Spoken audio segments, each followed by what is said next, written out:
হতে পারে। সম্মানিত ভাইয়েরা, ওদের প্রযুক্তি কি কম? ওদের আধুনিক সরঞ্জামাদি কি কম? ওরা কুলাচ্ছে না, পারতেছে না, ওরা ব্যর্থ। তাদের ওই ক্ষতির পরিমাণকে কভার করার জন্য আগামী 10 বছরও আমেরিকা কোমর সোজা করে দাঁড়াতে পারবে না। কে করে দিয়েছেন? ওরা গাজাকে পুড়েছিল, আল্লাহ বলেন আমি তোরে পুড়াই দিলাম, যা। ঠিক, তুই গাজাকে পড়বি, আমার গাজাকে পড়বি, তুই আমার পছন্দের বিলাদুন নবী, আমার নবীর শহর, আমার নবীর দেশ ফিলিস্তিনকে তুই জ্বালিয়ে দিয়েছিস, আমি তোকে জ্বালায় দেবো, যা। গজব কার? আসতে বলবেন না, গজব কার? আল্লাহ। একমাত্র শান্তি আছে ইসলামে। শান্তি আছে কি? ইসলাম মানে কি? না, আমরা এটা ভুল বলি। ইসলামের ফলাফল হলো শান্তি, ইসলামের রেজাল্ট কি? শান্তি। আর ইসলাম মানে হচ্ছে আত্মসমর্পণ। যে আত্মসমর্পণ করে সে হচ্ছে মুসলিম। সে কি বলেন তো? মুসলিম। ইসলাম কারো বাবার না। এদেশে কিন্তু বাবার রাজনীতি হয় আর স্বামী রাজনীতি হয়। আসতে কন কেন? আমরা কথা বললেই তো দোষী হয়ে যায়। আমরা কারো বাবার রাজনীতি করতে চাই না, আমরা কারো স্বামী রাজনীতি করতে চাই না। আমরা মোসারু, গাজারু, বেনামাজি এই নেতৃত্ব আমরা দেখতে চাই না। আমরা দেখতে চাই আমার নবীর নেতৃত্ব, ঠিক কিনা? আমরা কার নেতৃত্ব দেখতে চাই? নবীর নেতৃত্ব আমরা দেখতে চাই। নবিয়ানা দল আমরা করব, আল্লাহর দল আমরা করব। জোরে বলি ইনশাআল্লাহ। আল্লাহ সিলেকশন দিয়েছেন, দেখেন কি সুন্দর করে বলে দিচ্ছেন, ক্লিয়ার কাট কথা। ফতুয়া আল্লাহ, বান্দার কোনো ফতুয়া নাই। আল্লাহ রাব্বুল আলামিন বলেন, শারা'a লাকুম মিনাদ-দীনি মা ওয়াসসা বিহি নূহান ওয়াল্লাযী আওহায়না ইলাইকা ওয়া মা ওয়াসাইনা বিহি ইব্রাহিমা ওয়া মূসা ওয়া ঈসা আন আকিমুদ-দীনা ওয়া লা তাতাফাররাকু ফীহি كبر على المشركين ما تدعوهم إليه الله يجتبي إليه من يشاء ويهدي إليه من ينيب جربون الله أكبر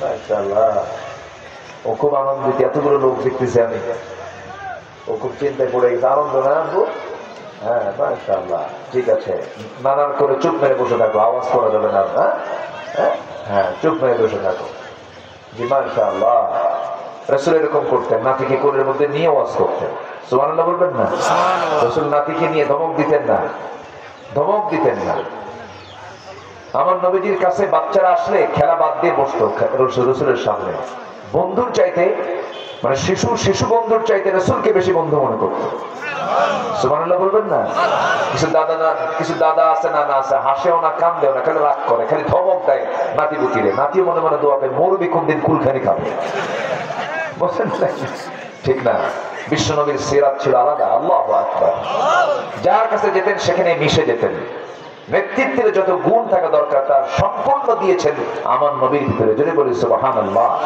আবার মজাও করতেন এক বুড়ি মহিলাকে বললেন এই বুড়ি এ তো জান্নাত পাবে না বুড়ি তো কান্দে শেষ রাসূল বলেন বুড়ি মা আপনি কাঁদেন কারণ আপনার মুখে আপনি বলেন আমি জান্নাত পাবো না কে বলেছে জান্নাত পাবেন না জান্নাত পাবেন বুড়ি হয়ে নয় ষোড়শী হয়ে মজা করতেন এক কালো মহিলাকে বললেন যে এই কালো মহিলাকে বললেন জান্নাত পাবে না শেষ কাঁদতে কাঁদতে রাসূল বললেন কান্দো কেন হুজুর আপনার মুখে আমি কি জান্নাত পাবো জান্নাত তো পাবে এই কালো সুরত নিয়ে নয় পূর্ণিমা রাতের চাঁদের মতো চেহারা নিয়ে তুমি জান্নাতে প্রবেশ করবে রাসূল মজা করতেন কথাবার্তা বলতেন এরকম করে হাসি খুশি ছিলেন মুহাম্মদ সাল্লাল্লাহু আলাইহি ওয়াসাল্লাম সম্মানিত ভাইরা তাহলে আল্লাহ পাক এখানে স্পষ্ট করছেন তোমাদের জন্য নির্দেশ দেওয়া হয়েছে সেই দিনে যে দিন নূহকে দেওয়া হয়েছিল যে কাজ করেছেন ইব্রাহিম মূসা ঈসা সবার দায়িত্ব ছিল আন আকিমুদ-দীন ওয়া লা তাতাফাররাকু ফি তোমরা আল্লাহর জমিন আল্লাহর দ্বীন কায়েম করো এই কায়েমের সংগ্রামে কখনো মতপার্থক্য সৃষ্টি করো না ওয়া লা তাতাফাররাকু ফি ওয়া লা তাফাররাকু এই সমস্ত কথাগুলো সেই জায়গায় বলে দিয়েছেন আল্লাহ তাআলা যেখানে ফিতনা সৃষ্টি করার সম্ভাবনা আছে আল্লাহু আকবার বলেন। সেখানে এটা আজকে আমার দেশে দিন কায়েম নিয়ে কথা আছে না, কিছু কিছু বিরোধী শক্তি আছে না নাই? বলে জিহাদ কিসের, এখন তার জিহাদ নাই। ওরা জিহাদ করার লোক খুঁজে পায় না, কার বিরুদ্ধে জিহাদ করবে এই লোক নাকি ওরা খুঁজে পায় না। মানে ওরা খুঁজবে কেন, ওরা নিজেরাই যে বাতিল। সিনেমা উদ্বোধন হবে, হুজুরকে দাওয়াত দেয়, দোয়া করে আল্লাহ তুমি সিনেমার বরকত বাড়ায় দাও। বোঝেন নাই? মদের ফ্যাক্টরি উদ্বোধন হবে, হুজুর ভাড়া করে নিয়ে যায়, দোয়া করে আল্লাহ তুমি মদের ফ্যাক্টরিতে সকল বরকত ঢেলে দাও। আছে না নাই? আছে। এই 16 বছর অনেক আলেমের গায়ে, অনেক শাইখুল হাদিসের গায়ে মামলা তো দূরের কথা, একটা আচরণ লাগে নাই। জামাই আদরে ছিল 16 বছর, এখন হলো চোরের মায়ের, আছে চোরের মায়ের। এখন তাদের আওয়াজ দেখছেন, আওয়াজগুলো কি তাদের এখন। সম্মানিত ভাইয়েরা, আমরা কারো দিন মানবো না, আমরা কার দিন মানবো বলেন? আল্লাহর দিন আমরা মানবো। আল্লাহ রাব্বুল আলামিন সোজা সবটা বলে দিচ্ছেন বান্দারে, পৃথিবীতে দিন একটাই, তার নাম হলো ইসলাম। ইসলাম ছাড়া আর কোনো দিন তোমার মানা যাবে না। ইন্নাদ-দীনা ইনদাল্লাহিল ইসলাম। আল্লাহর কাছে মনোনীত নির্ধারিত দিন একটাই, তার নাম, জোরে চিল্লায় বলুন তার নাম কি? আরো জোরে বলুন তার নাম কি? আপনি এখন নিজে চিন্তা করবেন কোন দল আপনি করছেন, যে দলের নাম ইসলাম না, যে দলের নাম ইসলাম নয়, যে দলের নামে শুধু ইসলাম শব্দ নাই, ওই সমস্ত দল করে জান্নাত পাওয়া যাবে না। আমাকে আপনাকে দল করতে হবে সেই দল যে দলের নামের সাথে ইসলাম আছে, ঠিক কিনা বলেন? কি আছে? ইসলাম আছে। আমরা ইসলামকে নিয়ে থাকতে চাই, আল্লাহ কবুল করুন, জোরে বলি আমিন, আরো জোরে আমিন। সম্মানিত ভাইয়েরা, ইসলাম যতদিন আমার নবীর কাছে যতদিন এই ওহীটা আসে নাই, কোরআনটা আসে নাই, দিন তিনি পান নাই, ইসলাম তিনি পান নাই, জাহেলি যুগে তার জন্ম হয়েছিল। নবুয়ত পেয়েছেন আমার নবীজি কত বছরে বলেন? বলেন কত বছরে? বলুন তো, আমার নবীর মতো মানুষ কি 40 বছর বসেছিলেন? বসে থাকার মানুষ রাসূল না কর্মঠ? হ্যাঁ, কর্মঠ না? উনি কি অলস ছিলেন?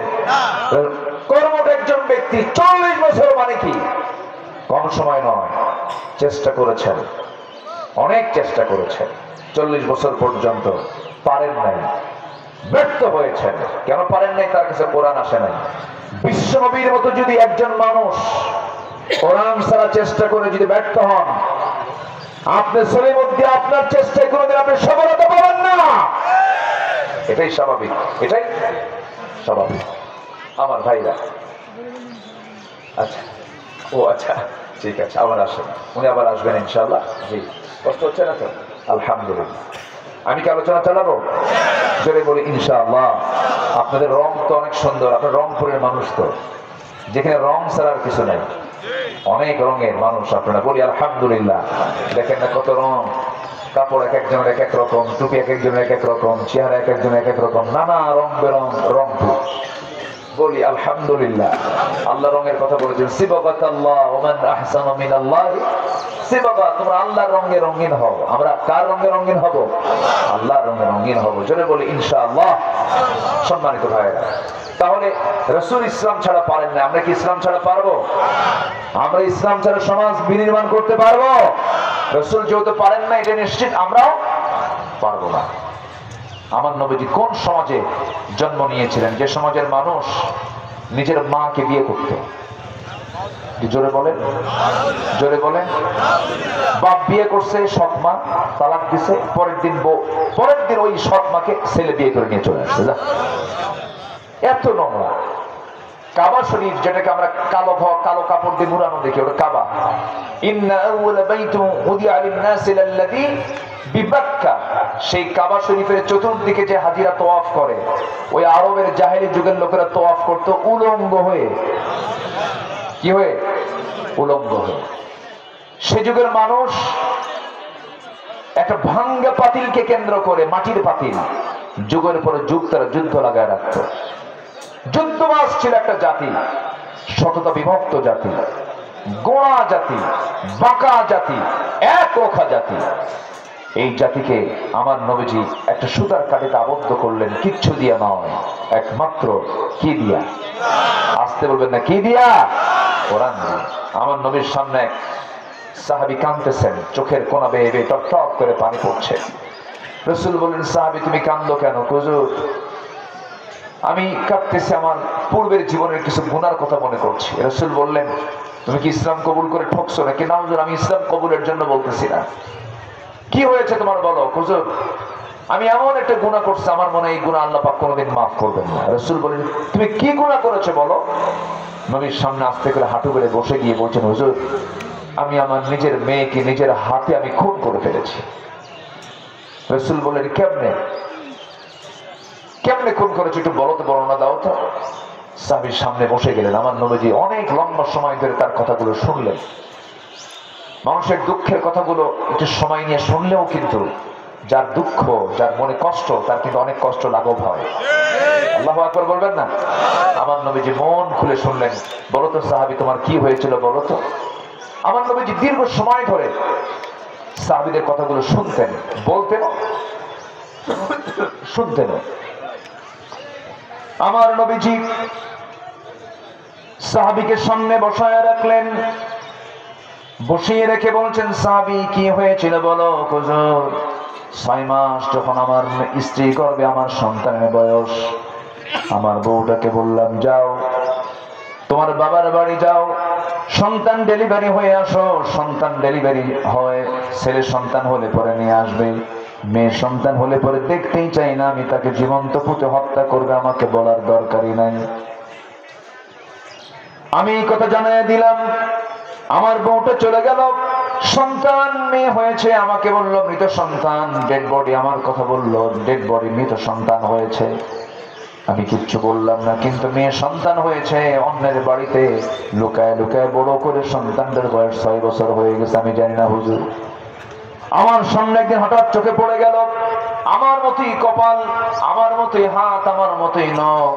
সঙ্গে সঙ্গে আমি তার হাতটা চেপে ধরে ছোট্ট বাচ্চাটাকে ছোট্ট বাচ্চাটা মেয়েটাকে নিয়ে সোজা তার মায়ের কাছে গিয়ে বললাম, ও আমার স্ত্রী সত্যি করে বলো তো এই সন্তানটা দেখতে আমার মতো মনে হয়, সন্তানটা কার বলো। সঙ্গে সঙ্গে আমার বউটা কেঁদে কেঁদে বলছে, স্বামী আমার কতক্ষণ তথ্য গোপন করবো, এই সন্তানটা আমাদেরই সন্তান। তেলে বেগুনে খেপে গেলাম, আমি প্রকাশ হতে দিলাম না। চরম রাগ আমার ভিতরে জমতে লাগলো। শেষ পর্যন্ত আমি অভিনয় শুরু করলাম, ঠান্ডা মাথায় খনি বনে গেলাম, অভিনয় শুরু করে মেয়েটাকে আদর করা শুরু করলাম। মেয়েটা আমার আদর দেখে এতটাই খুশি হয়ে বলল, বাবা তোমার মতো এত ভালো বাপ আমার মা তোমার সঙ্গে কেন পরিচয় করে দেয় নাই। আমার পিছন ছাড়ল না। পরের দিন সকালবেলা ওকে বললাম, মা তোমাকে নানির বাড়ি নিয়ে যাব। মেয়েটা আমার দারুণ খুশি, আমার মেয়ে আমার সঙ্গ ছাড়ে না। মেয়েটাকে রওনা করলাম সঙ্গে করে নিয়ে গর্তের ওই করলাম কি নানির বাড়ির দিকে রওনা না দিয়ে জঙ্গলের দিকে রওনা করলাম। মেয়েটার মুখ ছোট হয়ে গেছে। মেয়েটা বলছে, বাবা এই দিকে যাও কেন? এই দিকে জঙ্গল, এই দিকে নানির বাড়ি। কিচ্ছু বললাম না। জঙ্গল পার হয়ে মেয়েটাকে ধরে নিয়ে গর্ত খনন শুরু করে দিলাম। কোদাল দিয়ে গর্ত খনন করি। মেয়েটা আমার দিকে বারবার তাকায়, দেখে আমার শরীরে ঘাম ঝরতেছে, গামছা দিয়ে আমার ঘাম গুলো বারবার মুছে দেয়। আমার আমার আমার দাড়ির ভিতরে মাটিগুলো ছিটকে ছিটকে আসে। আমি কোদাল মারি, মাটিগুলো এসে দাড়ির মধ্যে ঢুকে যায়। মেয়েটা তার ছোট্ট হাত দিয়ে খিলাল করে করে সেই মাটিগুলো সাফ করে, ঘামগুলো মুছে দিয়ে বলে, বাবা নানির বাড়ি কি যাবা না? কিচ্ছু বললাম না। গর্ত খনন আমার শেষ হয়ে গেল। মেয়েটাকে অভিনয় করে বললাম, মা দেখো তো গর্ত খননটা কেমন হয়েছে। মেয়েটা আমার মুচকি হাসি মেরে গর্তের কাছাকাছি চলে গেছে। গর্তের কাছাকাছি গিয়ে উকি মেরে যখন দেখতে নিয়েছে, সেজদার মতো করে রুকুর মতো করে যখন দেখতে নিয়েছে, আমি পিছন দিকে চলে এলাম। হুজুর আমার পাষাণ হৃদয়ে চুল পরিমাণ ভালোবাসার দাগ কাটলো না। একটা ধাক্কা মারলাম, এক ধাক্কায় মেয়েটা গর্তের মধ্যে উপর হয়ে পড়ে গেল, চিত হয়ে গেল চট করে। দুইটা হাত এক জায়গায় করে বলছে, বাবা বুঝতে পেরেছি আমার মার কথা সত্য। আমি কেন তোমার সঙ্গে পরিচয় হতে আসলাম বাবা? তুমি আজকে আমাকে এখানে মেরে ফেলার জন্য আসছো বাবা। তবে সত্য কথা বলি, আজকে তোমার কাছে কোনোদিন কিছু চাই নাই। আজকে তোমার কাছে একটা জিনিস চাবো, তা হলো প্রাণ ভিক্ষা চাই তোমার কাছে। একটা বার বাঁচায় দাও আমাকে, প্রাণে বাঁচায় যদি দাও এই চেহারা অবহেলিত চেহারা আমি মৃত্যুর দিন পর্যন্ত আমি তোমার সামনে আমি হাজির হব না, আমাকে তুমি বেঁচে দাও বাবা। বারবার আমার কাছে প্রাণ ভিক্ষা চাইলো, আমার কাছে বাঁচতে চাইলো, কিন্তু আমি এমন পাষাণ বাপ, কোনো কথা মানলাম না। হাতের মধ্যে পাথর নিলাম, বুক বরাবর করে যা বরাবর মেরে দিলাম, ফিনকি দিয়ে রক্ত বের হয়ে গেল। ভিতর থেকে আওয়াজ আসতেছে বাবা, বারবার আমাকে ডাকে, আমার দিল কাঁপলো না, দিলটা নরম হলো না। মাটি চাপা দিয়া, বালু চাপা দিয়া, পাথর চাপা দিয়া বাপ হয়ে মেয়েকে খুন করে দুনিয়া থেকে বিদায় করে দিলাম। হুজুর, ইসলাম গ্রহণের আগ পর্যন্ত কোনোদিন এগুলো চিন্তা মাথায় আসে নাই, কিন্তু যেদিন আমি গ্রহণ করেছি আল্লাহর দিন, ইসলাম কবুল যেদিন করেছি, সেই দিন থেকে যে খুশি যে সময় আমি রাত্রেবেলা ঘুমাতে যাই, আমার কাছে মনে হয় আমার মেয়েটা পিছন থেকে বারবার আব্বা আব্বা বলে ডাকে। আমার ঘুম হয় না হুজুর, আমি খুব কষ্টে আছি। আমার নবীজি সাহাবীকে জড়িয়ে ধরে আদর করে মাথায় হাত দিয়ে বলছে, সাহাবীরে চিন্তা করো না, তুমি যে দিন গ্রহণ করেছো, যে ইসলামটাকে কবুল করে নিয়েছো, এই ইসলাম কবুলের কারণে তোমার এই বড় একটা খুনের মতো বড় গুনাহ আল্লাহ রাব্বুল আলামিন তোমার জীবন থেকে সাফ করে দিয়েছে। আমার বন্ধুগণ, সেই লোকগুলোকে 100টার কাঠিতে আবদ্ধ করেছেন, কোন জাদু মন্ত্র দিয়ে নয়, কোন দুনিয়ার কোন আজেবাজে কোন কথা দিয়ে নয়। এই ব্যক্তিগুলোর পরিবর্তন হয়েছে আবু বকর, ওমর, ওসমান, আলী। এই সমস্ত লোকের যে চেঞ্জটা হলো, একমাত্র কারণ হলো কি দিয়ে তারা পরিবর্তন হয়েছেন? আসতে হলো না, কি দিয়ে তারা পরিবর্তন হয়েছেন? সেই কোরআন আজও আছে না নাই বলেন? কোরআনকে আমরা মানবো এক জায়গায় না সব জায়গায়? এক জায়গায় না সব জায়গায়? কোরআনকে এক জায়গায় মানবো না সব জায়গায় মানবো? সব জায়গায় মানতে হবে। কোরআন দিয়ে আপনি কি কাজ করবেন সবই আছে এর মধ্যে। যদি বলি সুবহানাল্লাহ। ব্যবসা, ব্যবসার পদ্ধতি আছে। চাকরি, চাকরির পদ্ধতি আছে। আপনি কৃষি কাজ করবেন, তারও পদ্ধতি আছে। আপনি একজন গবেষক, গবেষণা আছে। সাহিত্যিক, সাহিত্য আছে। আইনজীবী, আইন আছে। রাষ্ট্রনায়ক, রাষ্ট্রের পদ্ধতি আছে। আপনি কি চান? আপনি সব কিছু আছে। জোরে বলি আল্লাহু আকবার। জোরে বলি আল্লাহু আকবার। ফোন বাজে এখানে, রিংটোন বাজতেছে। কার এগুলো? এগুলো কার? যে দিয়ে গেছে সে আরেক আহ্মক না বলেন তো?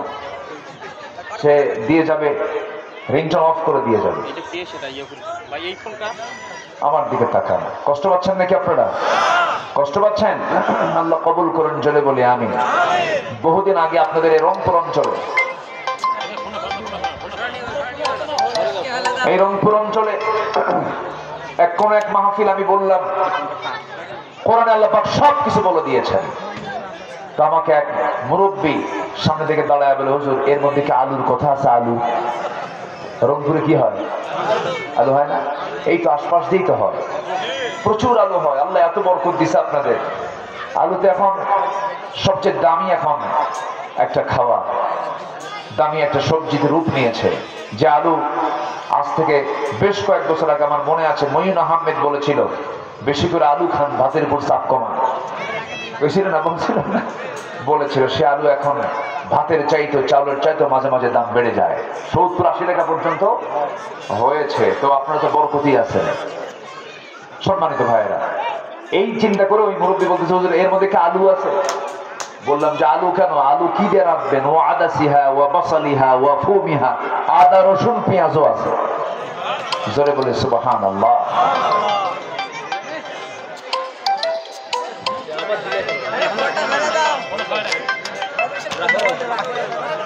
এই যারা এই ফোন যা, তার ফাইন হওয়া দরকার।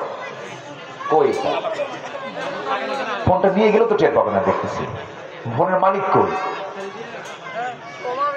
ও ভয় আসতেছে না যে ধমক কাটকান খাবো। ভাইব্রেশন অথবা একটু রিংটোন অফ করে রাখলে তো এটা কোনো সমস্যা হচ্ছে। আমার দিকে তাকান এখন। সম্মানিত ভাইয়েরা, সম্মানিত বন্ধুগণ, তাহলে এটা দিয়ে কি সচিবালয় চলতে পারে না? আজ থেকে সচিবালয় চলতে পারে না? DC office, SP office, cantonment চলতে পারে কিনা? যারা বলে কোরআন শুধু ধর্মীয় কিতাব, এটা দিয়ে সব চলবে না, ওদের নতুন করে ঈমান আনতে হবে। আসতে বলবেন না, জোরে বলবেন ঠিক কিনা? নতুন করে ঈমান আনা দরকার। বাজে কথাগুলো আমরা শুনতে চাই না কোনো মুসলমানের মুখ থেকে। কোরআনকে আপনি কোন দিকে নিতে চান, সবই আছে কোরআনে। আকাশে আজকে সূর্য কম দেখছি, আকাশে মেঘ, আকাশে কুয়াশা। এই মেঘ কে দিয়েছেন? আসতে বলুন না, কে দিয়েছেন? মেঘের কথাও কোরআনে আছে। সুবহানাল্লাহ বলবেন না? কোরআন যদি শুধু নামাজের কিতাব হয়, মেঘের কথা আসলো কেমনে? নবমণ্ডল নিয়ে কেমনে আল্লাহ পাক বলবেন? মেট্রোলজিক্যাল সায়েন্স, আবহাওয়া বিজ্ঞান নিয়ে আল্লাহ পাক কেমনে কথা বললেন? সুবহানাল্লাহ বলবেন না? আল্লাহ যা বলেছেন কোনটাই ওয়াকাজের জন্য নয়। প্রত্যেকটা ওয়ার্ড, প্রত্যেকটা শব্দ, প্রত্যেকটা বাক্য বান্দার জীবনের জন্য প্রয়োজন। যেরকম সুবহানাল্লাহ। আল্লাহ মশার কথা কোরআনে বলেছেন। মশা, কাফেররা কয় মাযা আরাদাল্লাহু বিহাযা মাসালা, তোমার আল্লাহর কাম নাই কাজ নাই, মিসাল, এই মশার মিসাল দেওয়ার কি দরকার?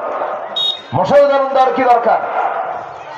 আল্লাহ পাক এমনি এমনি দেননি, অবশ্যই এর কোন যৌক্তিক দিক আছে না নাই? আসতে বলবেন না, আছে না নাই? আছে। মশা কেন দেওয়া হলো মশার উদাহরণ?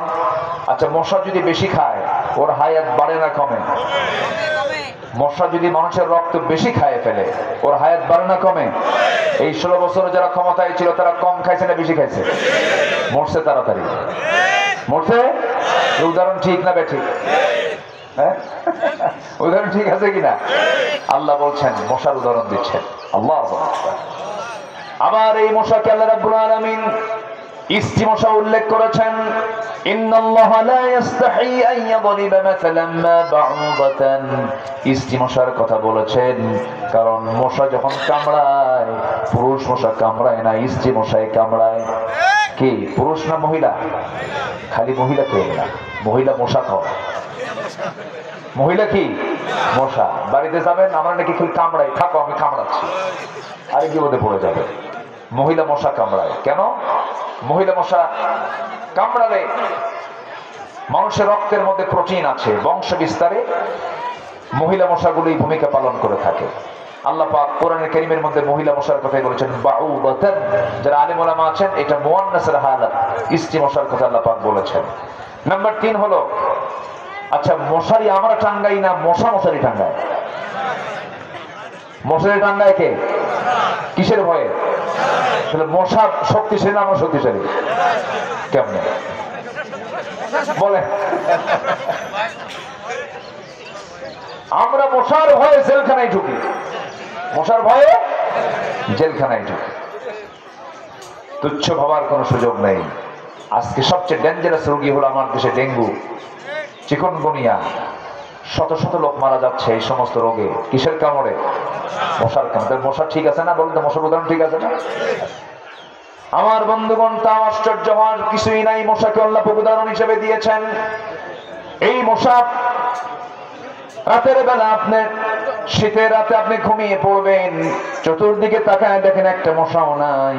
শীতের রাতে মশা থাকে কম, আপনি শুয়ে পড়েছেন, মশারি টাঙ্গান নাই, কিন্তু দেখবেন লাইট যখন বন্ধ করেছেন, 2-1টা মশা যদি থেকেও যায়, আপনার কানের কাছে সে এত সুন্দর গান গায়, সারেগামা পাধানিসা বলে না, সুন্দর করে গান গাওয়া শুরু করলো, ঘুম শেষ।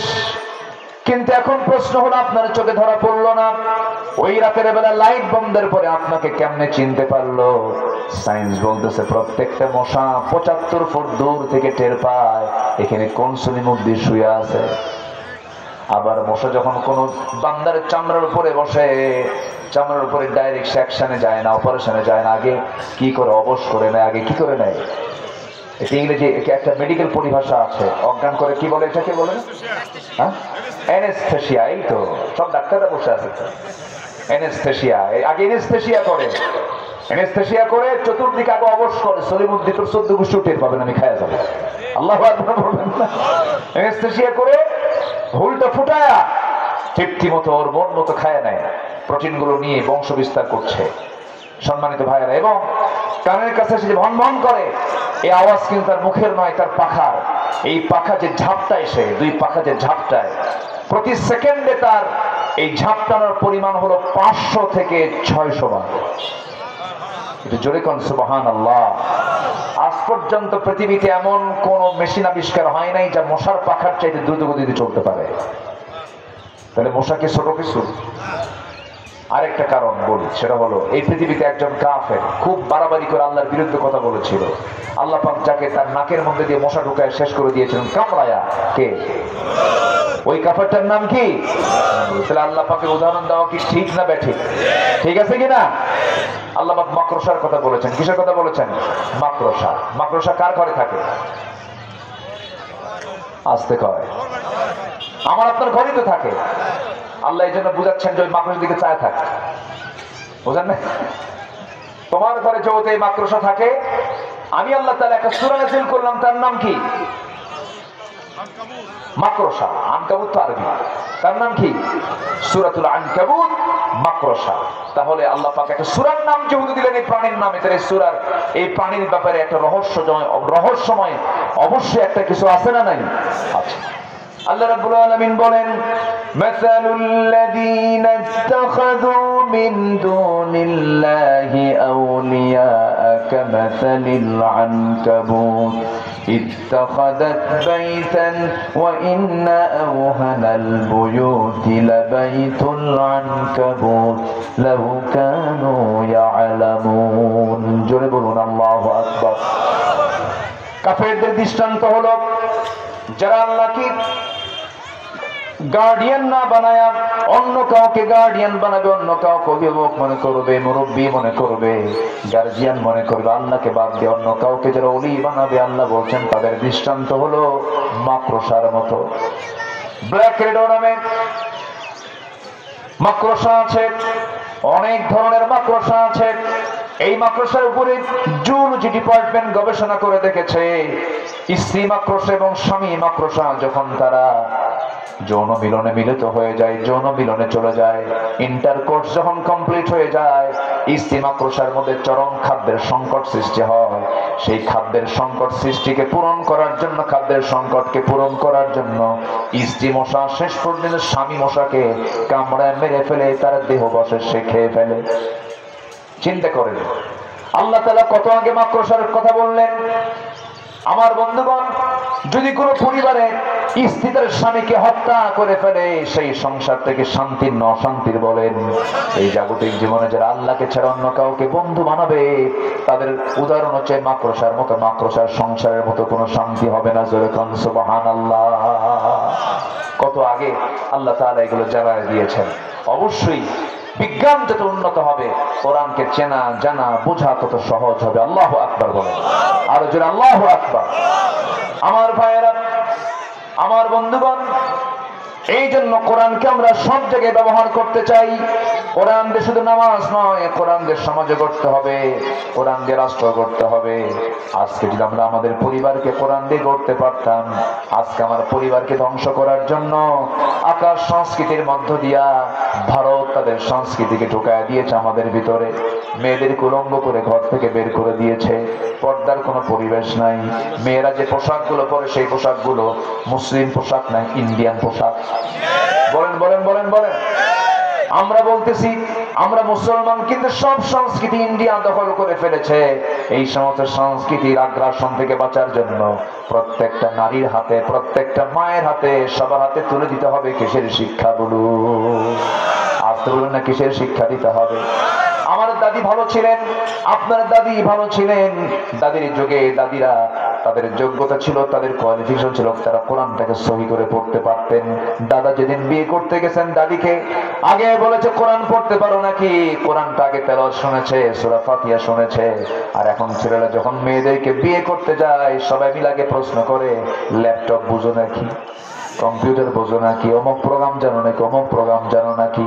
আমার বন্ধুগণ, এই আধুনিক দুনিয়াতে, এই আধুনিক সভ্য আমরা বলি, কিন্তু অসভ্য আজকে দুনিয়াটা কাপড় পরা বিশ্ব না উলঙ্গ বিশ্ব? বলেন বলেন বলেন। আজকের দুনিয়া কি কাপড় পরা না উলঙ্গ দুনিয়া? এই উলঙ্গ দুনিয়াতে আমার আপনার সন্তানকে অবশ্যই সিকিউরিটির সাথে রাখার দরকার আমাদের প্রত্যেকের, আছে না নাই? আসতে বলবেন না, আছে না নাই? যুবকরা, তোমরা দেশের পরিবর্তন এনেছ, আমি তোমাদের উদ্দেশ্যে কিছু বলতে চাই। তোমার গ্রামকে তুমি পাহারা দাও। তোমার গ্রামে কোন ঘর থেকে বোরকা ছাড়া মেয়ে বের হয়, তার তালিকা করে সেই বাড়িতে গিয়ে তোমরা যুবকরা বলবে, এই যে মেয়ের বাপ, এই যে মেয়ের ভাই, এই যে মহিলার বাবা, গার্জিয়ান, আপনার মেয়ে আমার গ্রাম থেকে আর বোরকা ছাড়া বের হতে পারবে না। আমরা যুবক, আমাদের ইমানের ক্ষতি হয়। আসতে কও কেন যুবকরা, ঠিক কিনা? এরপরে আপনার গ্রামের মাতব্বর নামাজ পড়ে না, আপনি তার মাতব্বরই মানবেন। হ্যাঁ, বলবেন চাচা যা চলে গেছে চলে গেছে, এখন থেকে নামাজ ধরেন। নামাজ ধরবেন, মাতব্বরি করবেন। নামাজ পড়বেন না, মাতব্বরি ছুটাই দেব। আসতে কম কেন? নামাজ আছে, চরিত্র আছে, নামাজ নাই, চরিত্র নাই। এই বিষয়ে সতর্ক থাকার দরকার আছে না নাই? আমরা সব কিছু দেখে শেষ করেছি। আমরা আমাদের গ্রামকে ঠিক করব। 64,000 গ্রামকে যদি যুবকরা যদি মাথায় নিয়ে যদি একটু গ্রামকে সাজায় না ইসলাম দিয়ে, কোরআন দিয়ে, আগামীর দিন আমার দেশে কোরআনের দিন। সেই দিনকে কায়েমের জন্য যদি প্রয়োজন রক্ত দিতে হয়, রাজি আছেন? জীবন দিতে হয়, রাজি আছেন? রাজি আছেন কারে কারে হাত উঁচু করে দেখেন মুসলমান।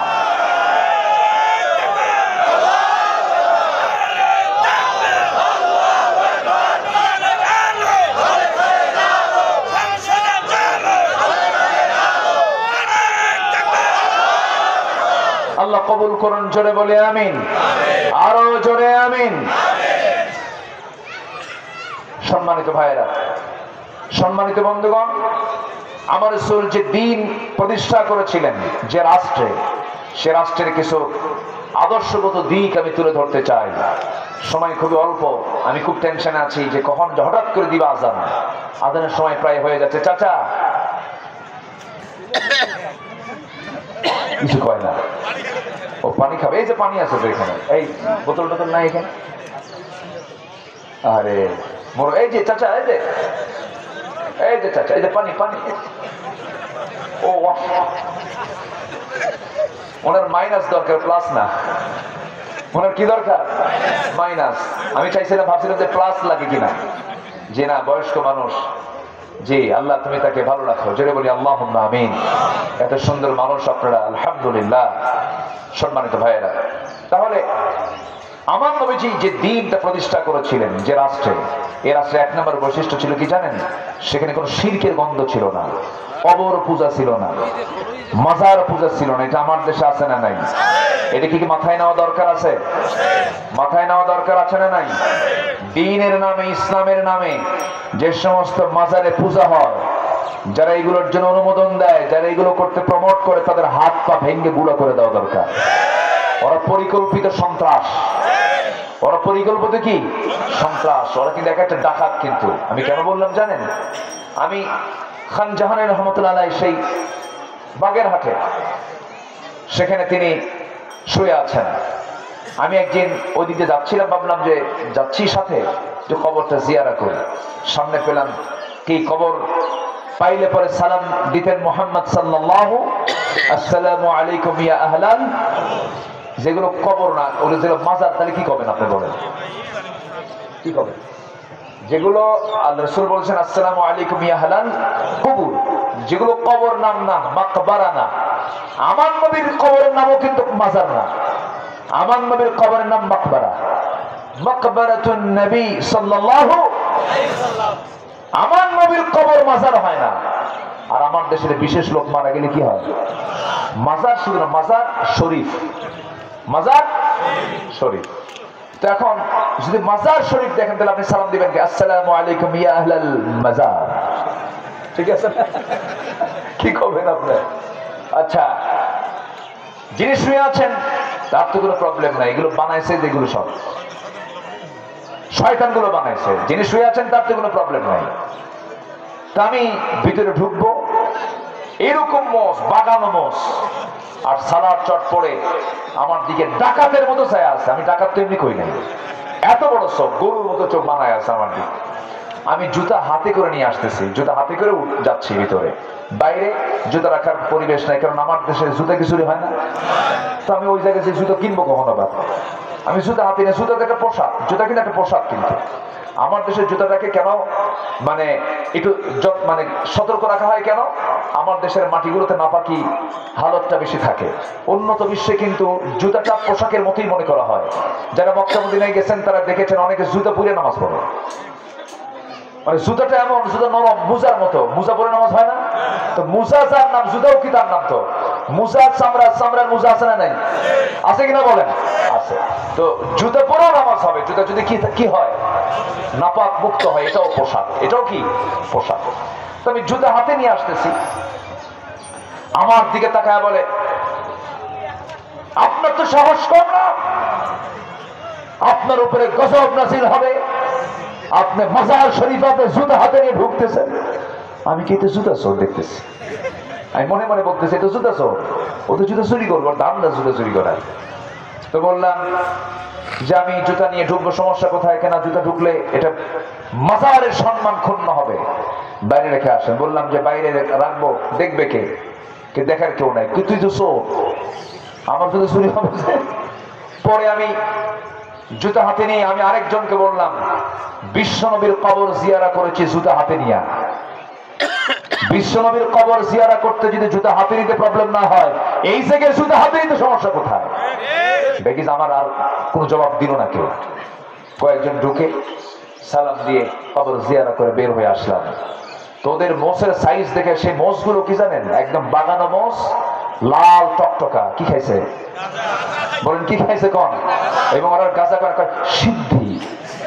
কি খাইছে? সিদ্ধি। কিচ্ছু না, খালি চিকন 7-8টা ওই যে বাঁশের যে ডাল হয়, ওটাকে এলাকায় কি বলে? কঞ্চি বলে না? ওই কঞ্চিগুলো চিকন 7-8টা এক জায়গায় করে, কোনো কথা নাই, একদম পিছনে যেখানে গোশত বেশি। বোঝেন নাই? যেখানে পিছনে যেখানে গোশত বেশি, একদম উপর চুবড়ি উপর কইরা কয়েকটা মারলেই সব ভণ্ডামি দূর হয়ে যাবে। ঠিক কিনা? সব দুষ্টামি এগুলো ইবলিসের পাঠশালা। কবর কোনো পাওয়ার জায়গা নয়, কবর কোনো চাওয়ার জায়গা নয়। চাওয়ার জায়গা কে? আসতে চাওয়ার জায়গা কে? আমরা আল্লাহর কাছে চাবো। আল্লাহ বলেন, বান্দা আমি দুনিয়ার আকাশে চলে আসি শেষ রাত্রিতে, তুই আমার কাছে মাফ চা, আমি তোকে মাফ করে দেব। সুবহানাল্লাহ। এই হাদিসটা যখন আমি পড়ি, আমি মনে করি আল্লাহ তুমি আমার এত ভালোবাসো। আমি দুনিয়াতে, আসেন চাচা, আমি দুনিয়াতে, আর আমার আল্লাহ আরশে আজিম। আমার আল্লাহ কোথায়? আরশে আজিম। আরশে আজিম কি এ পাড়া ও পাড়া? আরশে আজিম কি ওই পাড়া? আরশে আজিমটা কত দূর দেখেন। আমরা এখানে বসে আছে রংপুরে, কি এটা এলাকার নাম?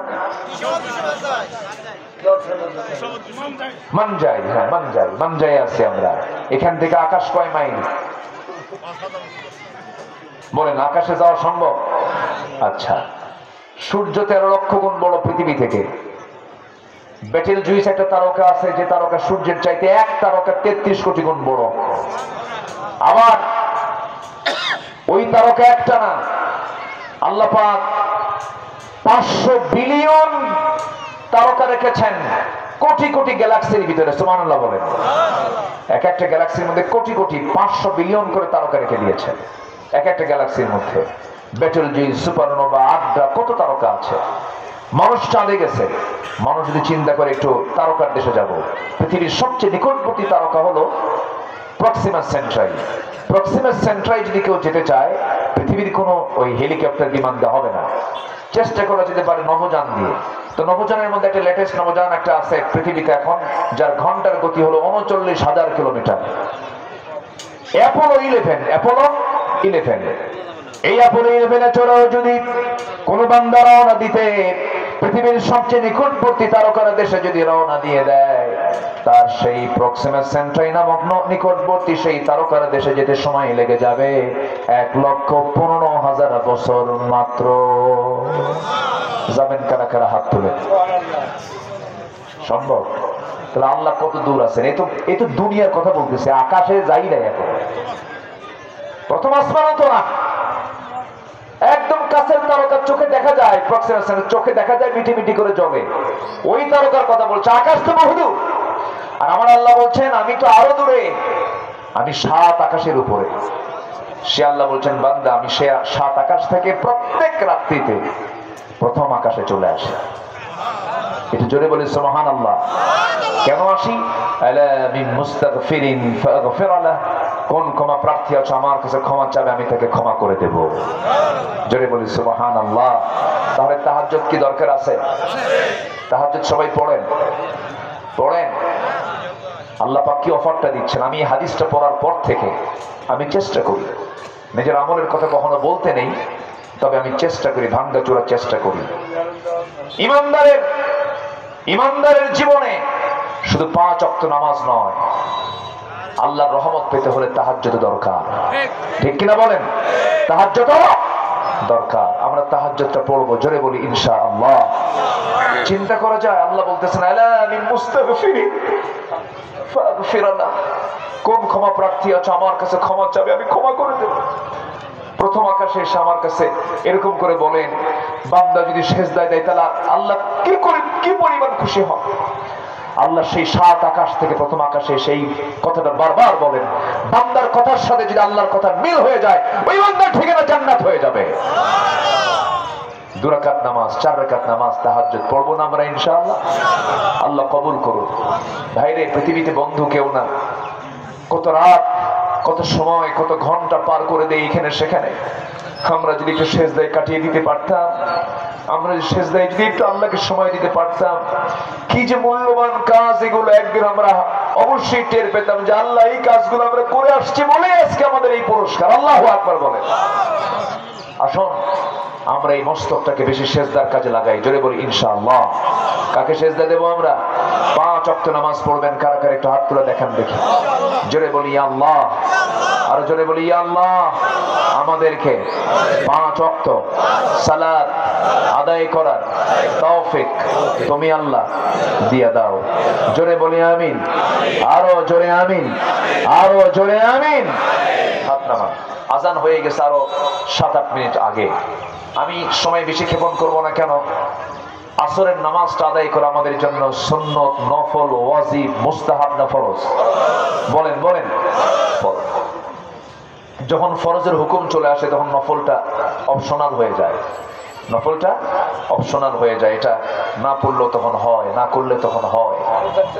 যেহেতু আজান হয়ে গেছে, হ্যাঁ 4:30টায় জামাত হবে, সেই দিকে লক্ষ্য করে বলতেছি। আমি যদি 4:30টায় শেষ করি 5টার ধাক্কা লাগবে, আবার তখন আরো ঝুঁকিপূর্ণ হয়ে যাবে। এই জন্য কেউ যাবেন না, সবাই বসুন। আমি সবার কাছে একটু আরজ করবো, একটা লোক নড়বেন না, দিবেন না সমস্যা নাই, দিয়েন না। কিন্তু দেওয়ার কথা যদি বলি, একটু মাদ্রাসার জন্য, দিনের জন্য চাইতে গেলে যদি দূর মানেন, এটা কিন্তু খুব কষ্টকর কাজ। এটা খুব কষ্টকর, এই দৃশ্যটা খুবই কষ্টকর। আমি এটা দেখতে চাই না। যারা দিবেন কিন্তু চাদর যাবে কই? এই ভলেন্টিয়াররা কোথায়? আব্বা ব্যাগটা কোথায়? হ্যাঁ একটু ব্যাগটা হ্যাঁ নিয়ে একটু সবার কাছে যান। সেই সময় লোক ছিল না, আমি দেখেছি লোক ছিল না, কম ছিল। একটু ব্যাগ যাবে, যে যা পারেন। এদের কোনো প্রিপারেশনই নেই। দেখেন এই যে একজন লুঙ্গি নিছে আর একজন গামছা নিছে, ব্যাগ নাই। যে একটু দ্রুত গতিতে কেউ উঠবেন না, আমি উঠলে কিন্তু আমি মনক্ষুণ্ণ হব। বসুন, জিকির করে সুবহানাল্লাহ আলহামদুলিল্লাহ, আরো জোরে লা ইলাহা। এই ছাত্ররা তোমরা একটু নামো তো, হাতে হাতে হাতে কোনো কিছু নিয়ে সামনে নামো। লোকজন কম হয়ে গেছে তো, পিছন থেকে সামনে দিকে যে যা পারি আমরা সবাই দেবো। জিকির করেন সুবহানাল্লাহ।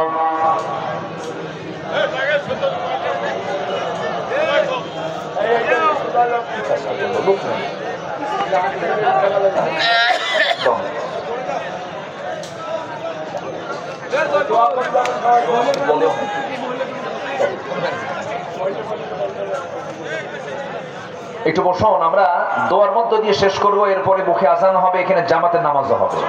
যাদের ওযু আছে এই জমিনে নামাজ হবে। এই জমিনে নামাজ পড়লে মসজিদের সওয়াবই পাবেন, সমস্যা নাই। জামাতে নামাজ হলে সওয়াব পাবেন। যে ব্যাগ যাচ্ছে যে যা পারি আমরা সবাই দেবো। জিকির করেন সুবহানাল্লাহ।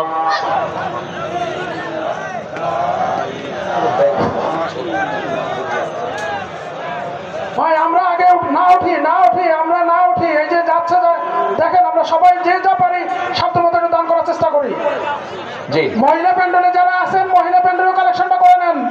আমার মা বোন যারা আসছেন তারা সবাই দিবেন ইনশাআল্লাহ। আল্লাহ তুমি সবার দানকে তুমি আল্লাহ কবুল করো, জোরে বলি আল্লাহুম্মা আমিন। জিকির করেন সুবহানাল্লাহ।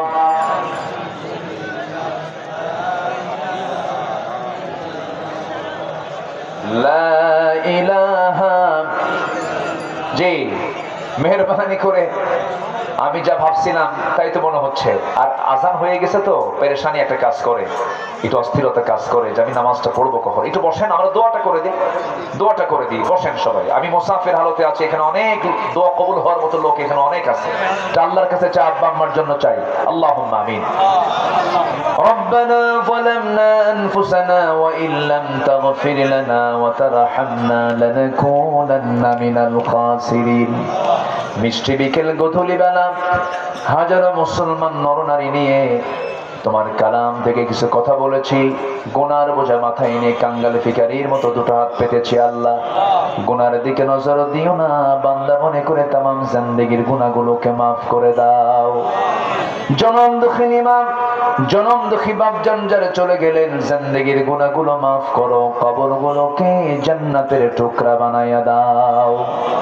আমরা হাতটা উঁচু করে দিলটা খুলে আল্লাহর নামে, আল্লাহর কালামের ওই দোয়াটা আমরা বলি আব্বা আম্মার জন্য। রব্বির হামহুমা কামা রব্বায়ানি সগীরা, রব্বির হামহুমা কামা রব্বায়ানি সগীরা।